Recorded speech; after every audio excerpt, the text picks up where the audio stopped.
ভারতের আগ্রাসন রুখে দাও ও বৈষম্য বিরোধী ছাত্র আন্দোলনের উপর শেখ হাসিনা সরকারের বর্বরচিত হত্যার প্রতিবাদে মেহেরপুরের গাংনীতে প্রতিবাদ এবং বিক্ষোভ সমাবেশ অনুষ্ঠিত হয়। বিস্তারিত থাকছে নিজস্ব প্রতিবেদক সাইদুর সুজনের তথ্যচিত্রে। বৃহস্পতিবার বিকেল ৫টার দিকে গাংনী উপজেলার হাসপাতাল বাজারে এ প্রতিবাদ ও বিক্ষোভ সমাবেশ অনুষ্ঠিত হয়। কাজীপুর ইউনিয়ন বিএনপির সাধারণ সম্পাদক মতিয়ার রহমান মোল্লার সভাপতিত্বে প্রধান অতিথি হিসেবে বক্তব্য রাখেন গাংনী উপজেলা বিএনপির সাধারণ সম্পাদক আসাদুজ্জামান বাবলু।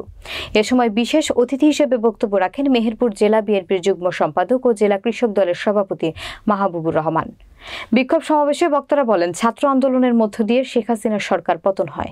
ভারতে গিয়ে বাংলাদেশের জনগণের উপর ষড়যন্ত্রের অংশ হিসেবে বাংলাদেশের মানুষকে ফারাক্কা বাঁধ খুলে দিয়ে বন্যায় ডুবিয়ে মারছে। জনগণকে সাথে নিয়ে আমরা প্রতিহত করব। আজ থেকে গাংনীতে কোনো চাঁদাবাজি চলবে না।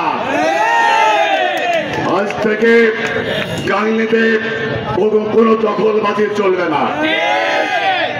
বন্ধুরা আমার, এই সরকারকে সহযোগিতা করতে হলে আপনাদের সহযোগিতা একান্তভাবে প্রয়োজন।